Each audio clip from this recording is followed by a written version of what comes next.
તો કોઈ મોટા અને જેમાં જાતજાતના લોકો હોય એવા ગ્રુપને એકદમ યોગ્ય રીતે સમજવું હોય તો કેવી રીતે સમજાય?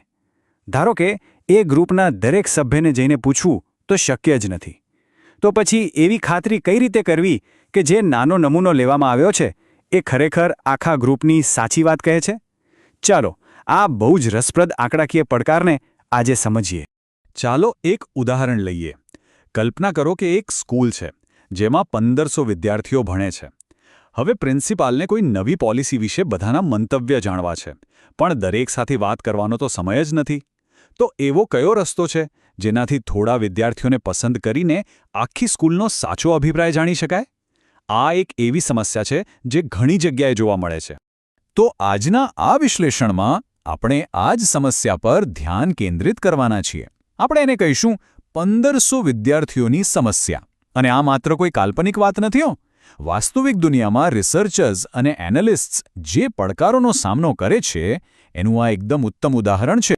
સારી વાત એ છે કે આનો ઉકેલ આપણે કંઈ શરૂઆતથી શોધવાનો નથી. આનો જવાબ તો આંકડાશાસ્ત્રના સિદ્ધાંતોમાં પહેલેથી જ છે, જેમ કે આ પાઠ્યપુસ્તકમાં બતાવવામાં આવ્યો છે. આ એક સ્થાપિત શૈક્ષણિક પદ્ધતિ પર આધારિત છે જે એ ખાતરી આપે છે કે આપણને જે પરિણામો મળે એ વિશ્વાસપાત્ર હોય. તો હવે સમસ્યા પરથી સીધા ઉકેલ તરફ જઈએ. આ જે શક્તિશાળી પદ્ધતિ છે એનું નામ છે સ્તરીકૃત યાદચ્છિક નિદર્શન. હા, નામ થોડું અઘરું લાગી શકે છે, પણ એની પાછળનો જે આઈડિયા છે ને એ એકદમ સરળ અને બહુ જ અસરકારક છે. ચાલો આને બરાબર સમજીએ. આ પદ્ધતિમાં શું થાય? સૌથી પહેલાં તો આપણે આખી વસ્તીને નાના અર્થપૂર્ણ ગ્રુપ્સમાં વહેંચી દઈએ છીએ, જેને સ્તર અથવા સ્ટ્રેટા કહેવાય છે. અને પછી દરેક ગ્રુપની અંદરથી આપણે રેન્ડમલી સભ્યોને પસંદ કરીએ છીએ. આનાથી એ પાક્કું થઈ જાય છે કે કોઈ પણ ગ્રુપ બાકી ન રહી જાય. અને આ પદ્ધતિનો સૌથી મોટો ફાયદો શું છે ખબર છે? નિષ્પક્ષતા. આનાથી એ સુનિશ્ચિત થાય છે કે આપણો અંતિમ નમૂનો આખી વસ્તીનો એક નાનકડો પણ સાચો અરીસો બને, જેમાં દરેક પેટા જૂથ એની વાસ્તવિક સંખ્યાના પ્રમાણમાં જ હાજર હોય. કોઈ પણ ગ્રુપને ઓછું કે વધારે મહત્વ નથી મળતું. ઓકે, તો ચાલો હવે આ સિદ્ધાંતને આપણા પાઠ્યપુસ્તકના ઉદાહરણ પર લાગુ કરીએ. પહેલું પગલું છે આપણા 1500 વિદ્યાર્થીઓની જે કુલ સંખ્યા છે એને એમના કુદરતી જૂથોમાં વહેંચવાનું. અહીંયા આપણે જોઈ શકીએ છીએ કે સ્કૂલ 3 સ્પષ્ટ સ્તરોમાં વહેંચાયેલી છે. પહેલા વર્ષના 600 વિદ્યાર્થીઓ, બીજા વર્ષના 500 વિદ્યાર્થીઓ અને ત્રીજા વર્ષના 400 વિદ્યાર્થીઓ. આ રીતે ભાગ પાડવા એ સ્તરીકરણનું પહેલું અને સૌથી અગત્યનું પગલું છે. બરાબર, તો હવે આપણે આપણા સ્તર એટલે કે ગ્રુપ્સ તો બનાવી લીધા. હવે આગળનું પગલું એ છે કે દરેક સ્તરમાંથી કેટલા વિદ્યાર્થીઓ પસંદ કરવા એ નક્કી કરવું. ચાલો હવે આ પ્રક્રિયાના મૂળ મિકેનિક્સ પર ફોકસ કરીએ. આપણા આ ઉદાહરણમાં એવું નક્કી કરવામાં આવ્યું છે કે કુલ વસ્તીના 1%નો નમૂનો લેવામાં આવશે.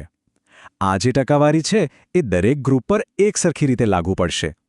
આનાથી એ પાક્કું થાય છે કે દરેક ગ્રુપનું પ્રતિનિધિત્વ પ્રમાણસર જળવાઈ રહે. હવે આની ગણતરી છે ને એકદમ સીધી અને સિમ્પલ છે. જુઓ, પહેલા વર્ષના 600 વિદ્યાર્થીઓ છે એના 1% એટલે 6 વિદ્યાર્થીઓ. બરાબર? પછી બીજા વર્ષના 500 વિદ્યાર્થીઓમાંથી એના 1% એટલે 5 વિદ્યાર્થીઓ. અને છેલ્લે ત્રીજા વર્ષના 400માંથી એના 1% એટલે 4 વિદ્યાર્થીઓ. બસ આનાથી આપણને ખબર પડી ગઈ કે દરેક ગ્રુપમાંથી કેટલા વિદ્યાર્થીઓને લેવાના છે. પણ હવે સવાલ એ છે કે કોને પસંદ કરવા? આ માટે રેન્ડમ નંબરોનો ઉપયોગ થાય છે. આનાથી શું થાય કે પસંદગીની પ્રક્રિયામાં કોઈપણ પ્રકારનો પક્ષપાત દૂર થઈ જાય અને એ ખાતરી થાય કે દરેક વિદ્યાર્થીને પસંદ થવાની સરખી તક મળે. તો એ 6 વિદ્યાર્થીઓ કોણ હશે?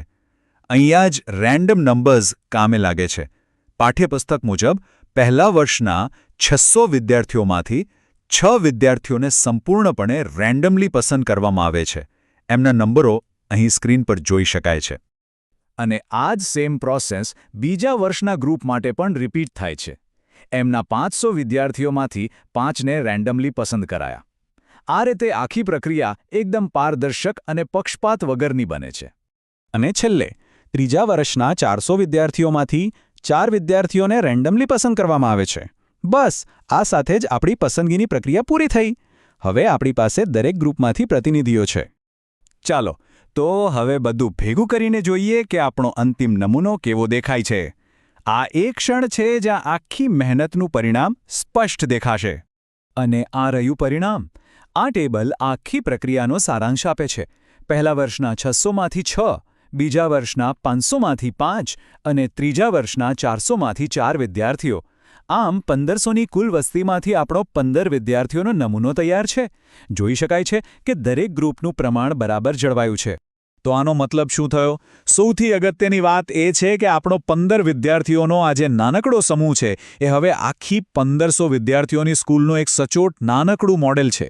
હવે આ 15 વિદ્યાર્થીઓ પાસેથી જે પણ મંતવ્યો મળશે એના પરથી આપણે લગભગ ખાતરીપૂર્વક કહી શકીએ કે આખી સ્કૂલ શું વિચારે છે. અહીંયા એક સવાલ થાય કે ભાઈ સીધા જ 15 વિદ્યાર્થીઓ રેન્ડમલી કેમ ન પસંદ કરી લીધા? કરી તો શકાય બિલકુલ, પણ એમાં છે ને એક મોટું જોખમ છે. સરળ રેન્ડમ સેમ્પલિંગમાં બની શકે કે નસીબ જ એવું હોય કે પસંદ થયેલા મોટાભાગના વિદ્યાર્થીઓ ત્રીજા વર્ષના જ નીકળે અને પહેલા વર્ષનો તો એક પણ ના આવે. તો શું થાય? પરિણામો તો એક તરફી જ આવે ને. બસ આ જ જોખમને દૂર કરે છે આપણી સ્તરીકૃત પદ્ધતિ. એ ગેરંટી આપે છે કે દરેક ગ્રુપમાંથી કોઈક તો હશે જ, એટલે પરિણામો સંતુલિત અને એકદમ સાચા આવે છે.